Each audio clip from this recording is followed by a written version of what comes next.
Soy Roberto Pombo. Bienvenidos a Mis Preguntas, un programa de Prisa Media patrocinado por CAFAM, aliado estratégico en el crecimiento de más de 40.000 empresas en Colombia. Más de 1.600 millones de personas carecen de vivienda adecuada en el mundo. Acceder a una casa propia parece cada vez más un panorama lejano para las nuevas generaciones y los apartamentos son cada vez más pequeños. ¿Por qué hay cada vez menos propietarios de vivienda? Para este capítulo hablamos con el representante a la Cámara Daniel Carvalho, con Sandra Forero, expresidenta de la Cámara Colombiana de la Construcción, con el exministro de Vivienda Luis Felipe Henao, con el urbanista Camilo Santamaría y con Guillermo Herrera, presidente ejecutivo de Camacol. Soy Roberto Pombo y este es el capítulo 142 de Mis Preguntas. Bienvenidos. Hace poco me topé con una noticia que me entristeció profundamente. Los cangrejos ermitaños han cambiado las conchas por caparazones de metal y plástico. Por si no los conoce, los cangrejos ermitaños son unos pequeños crustáceos que usan las conchas vacías de caracoles para cubrir su abdomen, la parte más suave de su cuerpo. Y también lo usan como una especie de refugio o casa ambulante. Cada 12 o 18 meses, los cangrejos cambian de refugio. Pues resulta que científicos descubrieron que desde hace un tiempo esta especie viene cambiando las conchas de caracoles por otros objetos, como tapones, bombillas, vasos de plástico como caparazón. Según los investigadores, en las costas los desechos plásticos son más fáciles de encontrar que las conchas. Les brindan un mayor camuflaje a los cangrejos y es una era diferente y los animales están haciendo uso de lo que tienen a su disposición. La imagen del pequeño crustáceo usando una tapa plástica a modo de casa me recordó otro panorama bastante triste. Recientemente en TikTok vi un video que me causó aún más tristeza. This is day one of me living out of my car. Well, not really. This is day one of me documenting it. I've been living out of my car for just about 8 months now. Last year, I had a couple of startup businesses that failed, and it accumulated to nearly $20,000 worth of credit card bills and IOUs. And so I got a car, and now I'm living in it. And day by day, I'm hustling to pay this debt off. I'm starting to see the light at the end of the tunnel. My new goal is to have this all paid off within 100 days, utilizing social media to increase my income. Some say it's impossible, and I say yeah, until I do it. Follow for more Out the Mud content. Se trata de un hombre que vive en su carro. Y no me refiero a una van o a una casa rodante. Es un carro normal de 4 puertas. Resulta que esto no es un caso aislado y hay toda una tendencia en TikTok de gente que vive en autos y da tips para hacerlo, como lugares para parquearse, dormir seguros, dónde encontrar internet gratis, baños públicos, cómo mantenerse abrigados en las noches de invierno o cómo cargar los dispositivos electrónicos. El maletero de esos vehículos les sirve como closet. El asiento del copiloto es la cama, los asientos de atrás sirven como estudio y el estacionamiento donde pasan la noche es el patio trasero. Según reportó el New York Times, se trata de miles de estadounidenses trabajadores que se encuentran en una situación desfavorable. Ganan muy poco para pagar el alquiler, pero demasiado para recibir ayudas del gobierno y han convertido sus carros en una forma de vivienda asequible. No se trata de personas en situación de calle, sino de personas que a pesar de tener trabajo no logran hacer lo suficiente como para pagar el arriendo. Este es el síntoma de una enfermedad mucho más grande, una crisis de vivienda. Este panorama comenzó a hacerse cada vez más común. Según el Departamento de Vivienda y Desarrollo Urbano, la cantidad de personas sin casa en Estados Unidos aumentó más de un 18% en 2024, impulsada por los altos costos de la vivienda y los desastres naturales. Según un análisis del New York Times, la historia del mercado inmobiliario de 2024 en Estados Unidos ha sido la de una nación paralizada, con millones de personas sin poder mudarse por el aumento de los precios de las viviendas, las tasas hipotecarias persistentemente altas y una drástica escasez de inventario. Este año se encamina a tener el mercado inmobiliario más lento en 3 décadas, con una proyección de 4 millones de ventas de viviendas, según la Asociación Nacional de Agentes Inmobiliarios, lo que convierte a 2024 en el segundo año consecutivo de ventas históricamente anémicas. ¿Cómo se explica que, siendo Estados Unidos una potencia mundial, sufra una crisis de vivienda que obliga a muchos de sus ciudadanos a vivir sin casa? Esto me contó el exministro de Vivienda Luis Felipe Henao. Tres cosas importantes. Lo primero es que después de la crisis financiera de 2009, que tuvo raíces en el sector inmobiliario, los desarrollos han sido desiguales. Algunas ciudades enfrentan escasez y precios muy altos, mientras otras tienen viviendas disponibles, pero en zonas con menos oportunidades laborales o sociales. Entonces hay una crisis por desbalances en la dinámica de la construcción. Las grandes ciudades del mundo enfrentan muchos problemas en cuanto a asequibilidad. No solo en Estados Unidos, pasa en Inglaterra y en los países desarrollados. Demanda alta y oferta muy limitada. En muchas ciudades como San Francisco, Nueva York o Austin se disparan los precios, también en Miami, que crecen por encima de los ingresos medios de la población en un escenario de estancamiento económico. Esto nos da muchas lecciones sobre la necesidad de desarrollar mercados equilibrados de viviendas, con desarrollo de vivienda asequible para que la población de menores ingresos no se quede atrás. Por eso es desafortunado que el gobierno Petro haya quitado o destruido el programa Mi Casa Ya en Colombia, que hacía que las personas más pobres pudieran acceder a una vivienda digna en ubicaciones privilegiadas. Este mercado lo está destruyendo también Colombia. El caso de Estados Unidos es solo la muestra de una crisis que parece ser global. De acuerdo con cifras del Programa de Naciones Unidas para los Asentamientos Humanos, aproximadamente 2.800 millones de personas en todo el mundo se enfrentan a problemas de vivienda, desde la falta de vivienda hasta viviendas deficientes e inasequibles. Según el Fondo Monetario Internacional, la pandemia y el posterior regreso de la inflación desencadenaron la peor crisis de acceso a vivienda del mundo en más de una década. Esta crisis se extendió a algunas de las mayores economías avanzadas. La asequibilidad disminuyó en Estados Unidos, el Reino Unido, Australia, Canadá, Alemania, Portugal y Suiza. Y es que parece que, a diferencia de hace unas décadas, hoy comprar casa propia parece más un lujo que un derecho. En promedio, en todos los países, la vivienda es menos asequible hoy que durante la burbuja inmobiliaria que sucedió antes de la crisis financiera mundial de 2007 y 2008. Según la Organización para la Cooperación y el Desarrollo Económicos, entre 2015 y 2024, los precios aumentaron un 54% en Estados Unidos, un 32% en China y casi un 15% en la Unión Europea.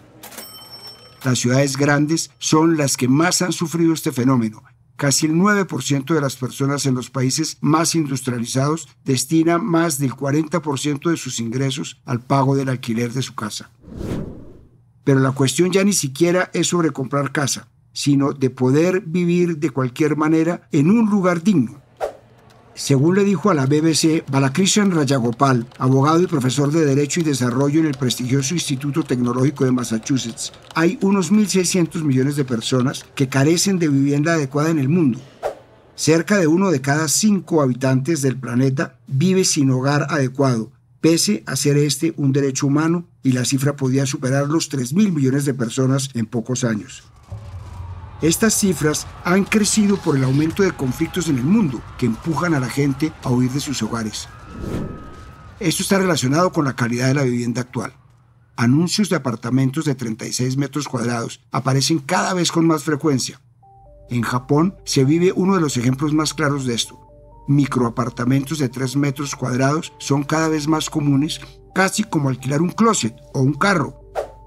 Aproximadamente el 60% de los inquilinos de estas viviendas son hombres y la mayoría tienen entre 20 y 30 años y solo 1 de cada 10 tiene más de 40 años. Y aunque en Colombia no hemos llegado a ese nivel, no parece muy lejano. He encontrado anuncios de apartamentos desde 18 metros cuadrados hasta 20 metros cuadrados por más de 125 millones de pesos.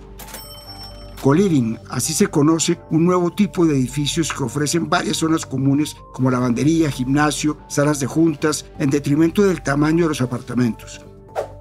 Disculpen que vuelva con el tema, pero otro aprendizaje que nos dejó la cuarentena del COVID-19 fue la importancia de una vivienda digna.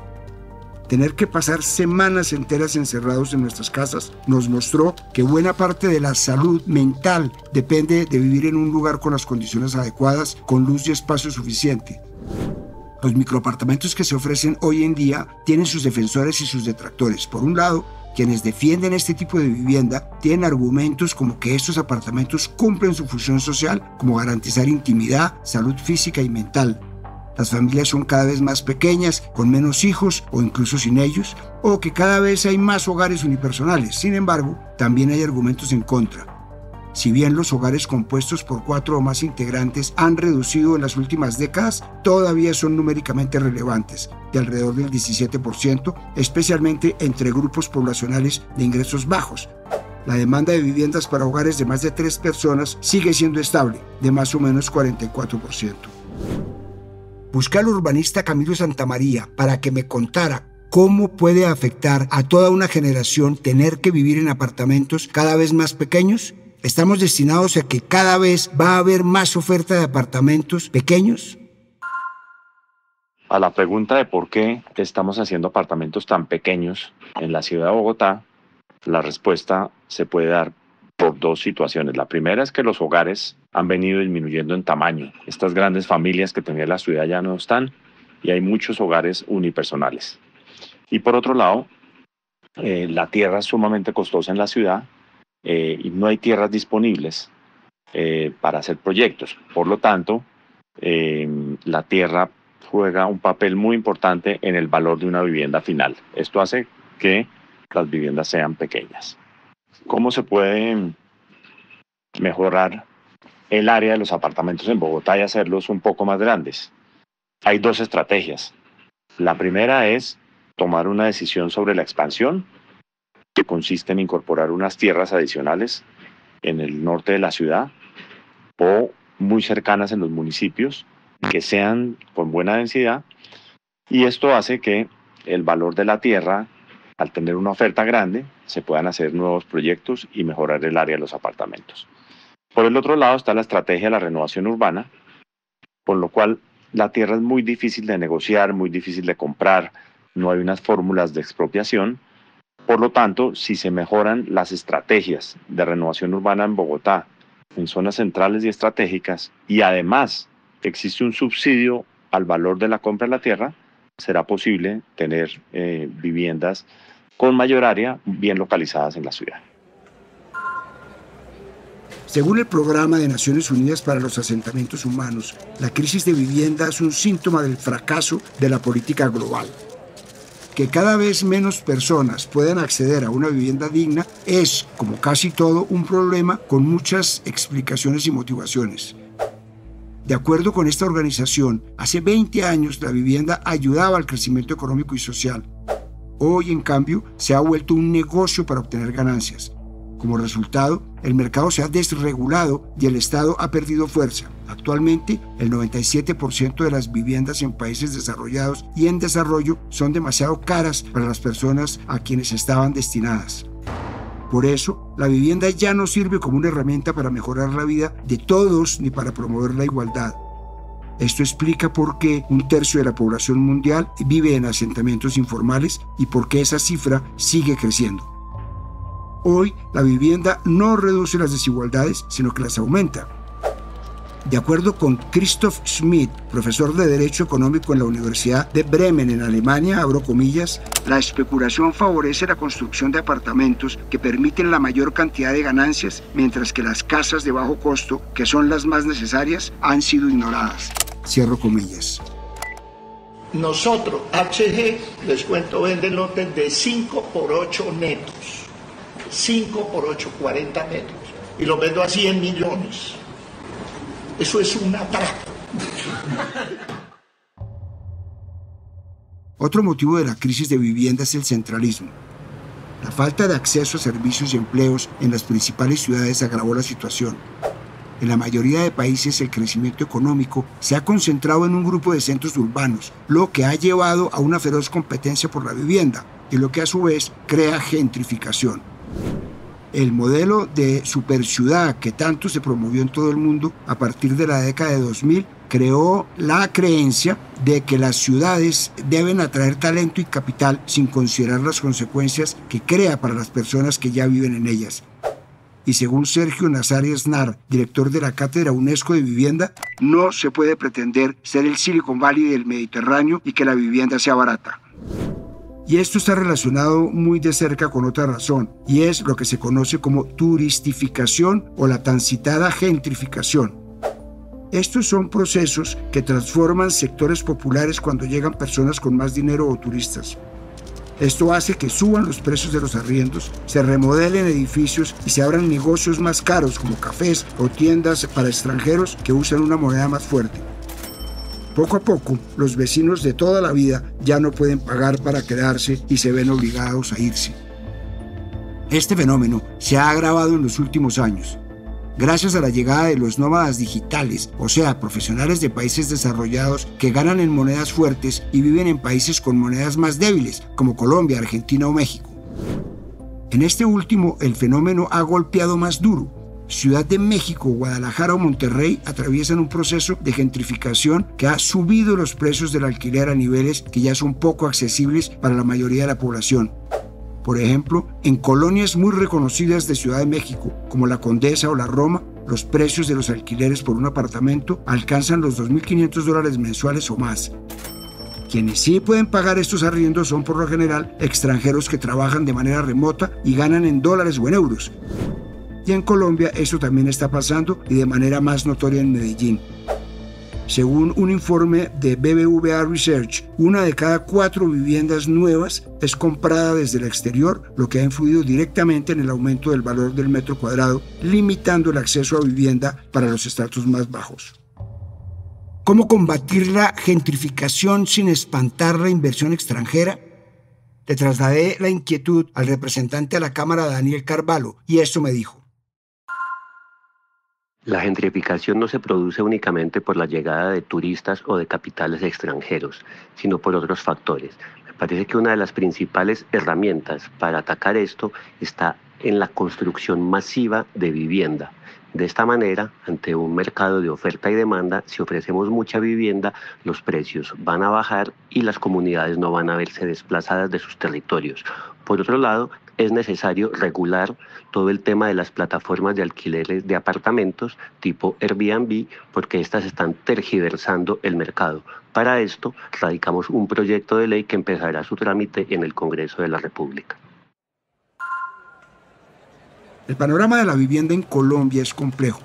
Por un lado, el informe Situación Inmobiliaria 2025 de BBVA Research dejó varias conclusiones importantes. Por un lado, el 40% de los hogares en Colombia vive en alquiler, o sea que hay más hogares en arriendo que con vivienda propia.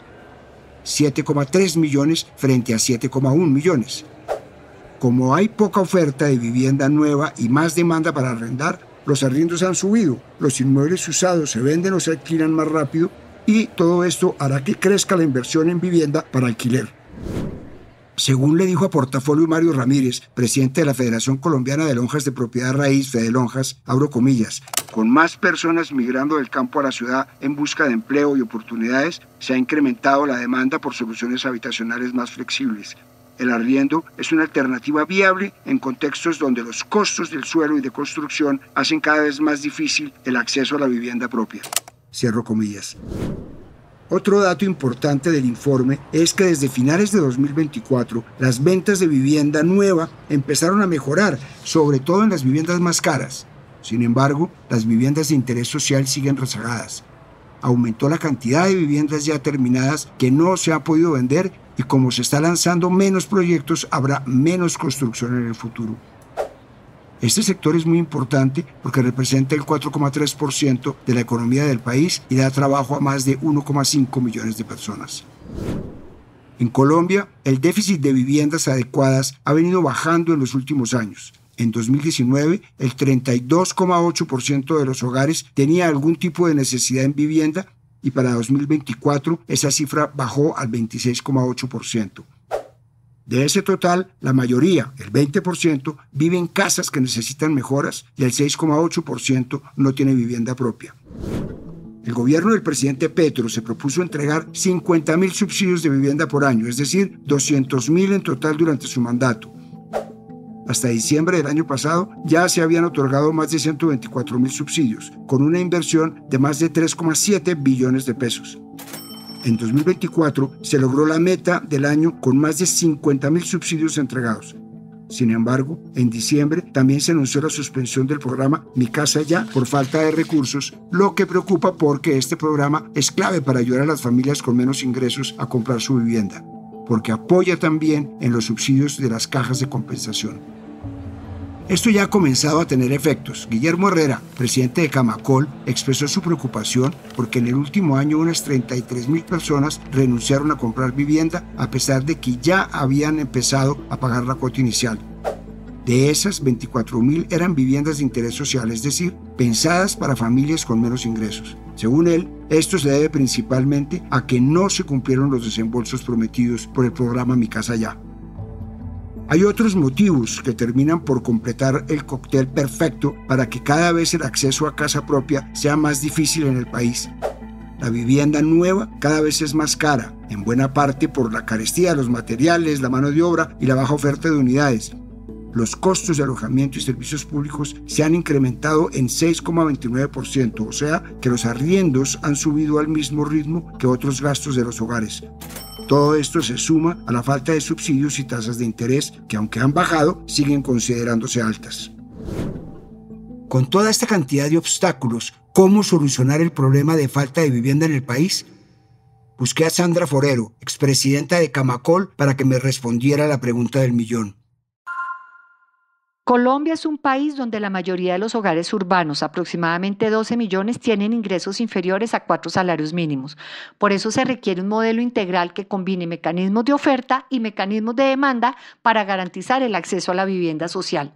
En cuanto a oferta, es muy importante que se den las condiciones para construir vivienda de calidad en urbanismo formal. Y esto debe responder sobre todo a los hogares de hasta 2 salarios mínimos de ingresos, que es el 68% de los hogares.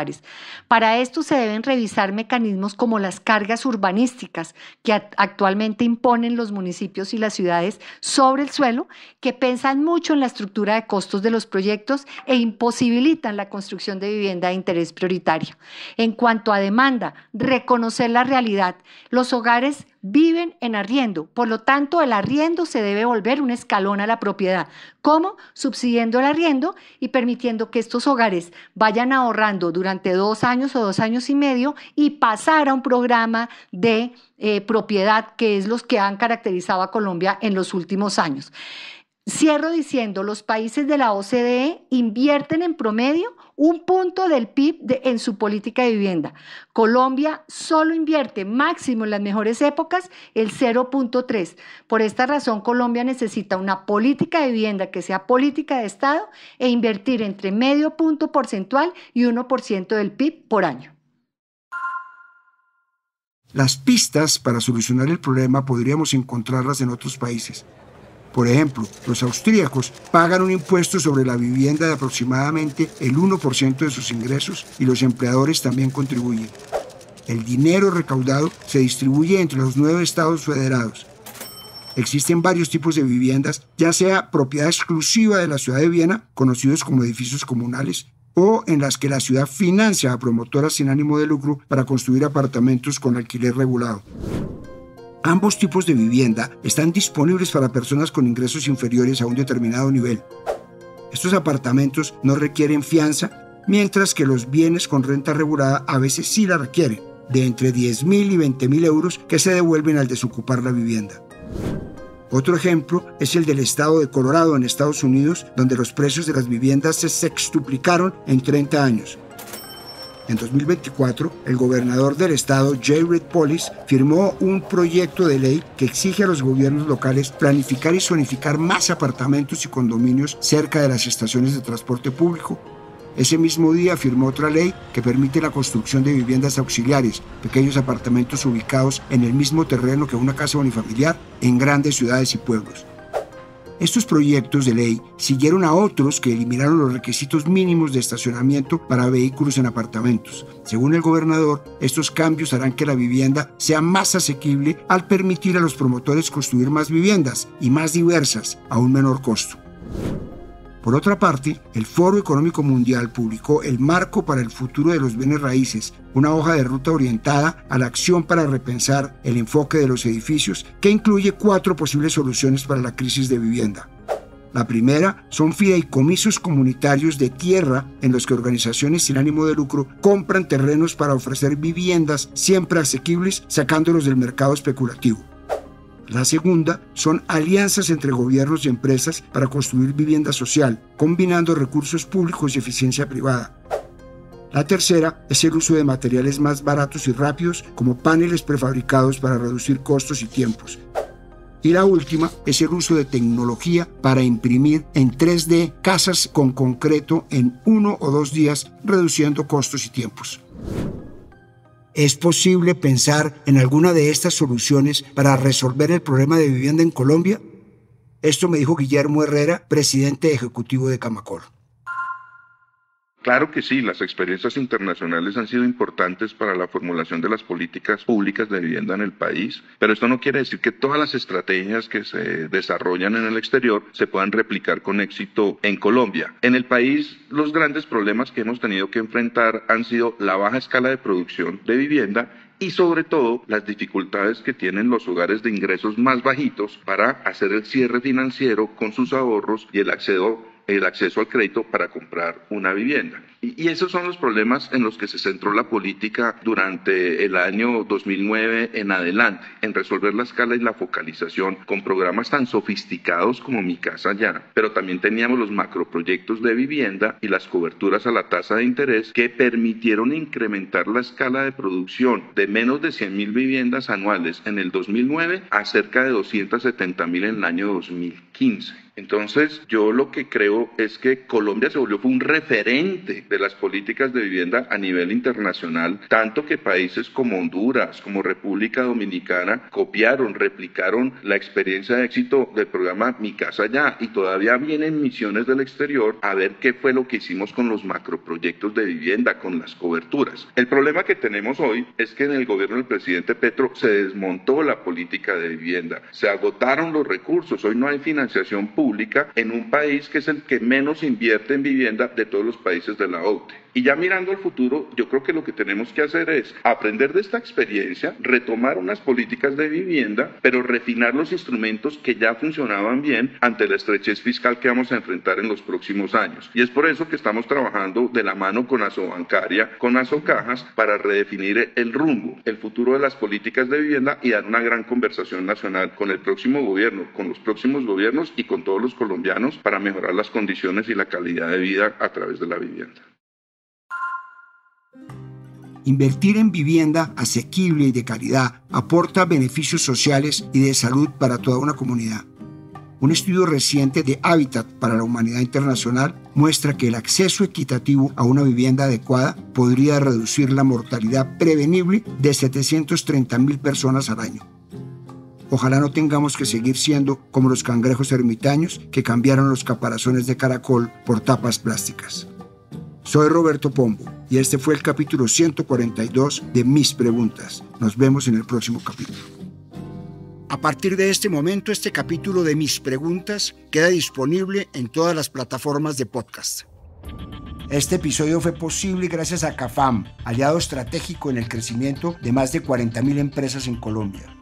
Dirección: Roberto Pombo. Producción general: Juan Abel Gutiérrez. Asesor editorial: Daniel Sampero Espina. Guiones: Juan Abel Gutiérrez y Johnny Rodríguez. Producción de campo: Marcela Salazar. Postproducción de audio: Carlos Bernal.